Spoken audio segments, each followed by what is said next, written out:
What a win Bangladesh. যেটা বলছিলাম যে বাংলাদেশ এই একটা সুখবর নিয়ে ফিরে আসবো। ইতিহাসের সাক্ষী হলো সেই ডারউইনের মারারা স্টেডিয়াম, যেখানে আমরা খেলা দেখছিলাম বাংলাদেশ অস্ট্রেলিয়ার টেস্ট চ্যাম্পিয়নশিপের। এই ম্যাচটা আমরা অস্ট্রেলিয়ার কাছ থেকে ছিনিয়ে নিয়েছি। আর একটা ইতিহাসের সাক্ষী হলো বাংলাদেশ ক্রিকেট, যেখানে সত্যি কথা বলতে বাংলাদেশের ব্যাটিং বোলিং আধিপত্য সেই মাইটি অস্ট্রেলিয়াকে আমরা বুঝিয়ে দিয়েছি আমরা আজকের ছোট টিম নয়, আমরা আজকের প্রতিদ্বন্দ্বিতা করতে পারি, প্রতিযোগিতা করতে পারি। এবং সেই সাথে অস্ট্রেলিয়ার এই টিমের যে আমরা যেভাবে এই ম্যাচটা জিতলাম, সেটা সত্যি কথা বলতে আমরা মনে হচ্ছে যে যেভাবে অস্ট্রেলিয়া আমাদেরকে সমীহ করতো না, যেভাবে অস্ট্রেলিয়া আমাদের সাথে ম্যাচ খেলতে চাইতো না, যেভাবে অস্ট্রেলিয়ার সাথে আমরা 23 বছর পরে তাও আইসিসির নির্দেশনায় মানে একটা চ্যাম্পিয়ন্স ট্রফির ম্যাচ খেলতে গেছি, টেস্ট চ্যাম্পিয়নশিপের ম্যাচ খেলতে গেছি। সত্যি কথা বলতে উত্তেজনায় প্রত্যেকটা বাঙালির কাছে, কারণ টেস্ট ক্রিকেটে আমাদের রেজাল্টটা বরাবরই কোনোদিন ভালো ছিল না, কিন্তু এইরকম সৌভাগ্যবান এইরকম একটা সৌহার্দ্যপূর্ণ ফলাফল আমরা পাবো,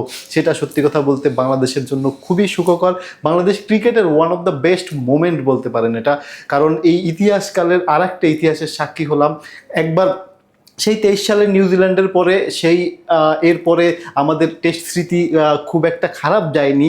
পাকিস্তানের সাথে আমরা হোয়াইট ওয়াশ করেছি, অস্ট্রেলিয়ার সাথে আমরা এবারে যেটা দেখালাম সেটা সত্যি কথা বিশ্ববাসী অনেক দিন মনে রাখবে। সেখানে যে নামগুলো না বললেই নয়, হাসান মাহমুদ, সে প্রথম ইনিংসে যেভাবে তার বোলিং করেছে, দ্বিতীয় ইনিংসেও তিনটি উইকেট নিয়েছে। আবার মেহেদী হাসান মিরাজ এই ইনিংসে তার মেহেদী হাসান মিরাজের লো অর্ডারটাকে যেভাবে টেন্টেটিভলি টেনে ধরেছে, এবং অস্ট্রেলিয়ার ইনিংসে শুধুমাত্র একমাত্র ক্যামেরন গ্রিন ব্যতীত আর কেউ মনে হয় ব্যাট জ্বলতে পারে না। ক্যামেরন গ্রিন, তাও আপনারা জানেন কালকের দুইটি ইনসিডেন্টের জন্য তার ইনিংসটা লম্বা হয়েছে, একটি 100 পেয়েছে।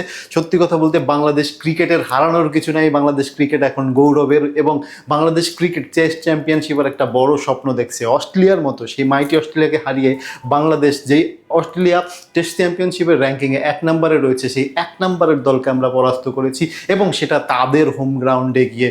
সেই ডারউইনের মারারা স্টেডিয়াম বাংলাদেশের ইতিহাসে স্বর্ণাক্ষরে লেখা থাকবে। বিশেষ করে বাংলাদেশের এই টিমটা যারা হচ্ছে এই বাংলাদেশের গৌরবকে এনে দিয়েছে, তাদের জন্য শুভকামনা। সেই সাথে বাংলাদেশ এই টেস্ট চ্যাম্পিয়নশিপে আরও ভালো কিছু করুক। অ্যাটলিস্ট আমরা এখন বড় কিছুর আশা করতেই পারি, যেহেতু মাইটি অস্ট্রেলিয়া বধ হয়েছে।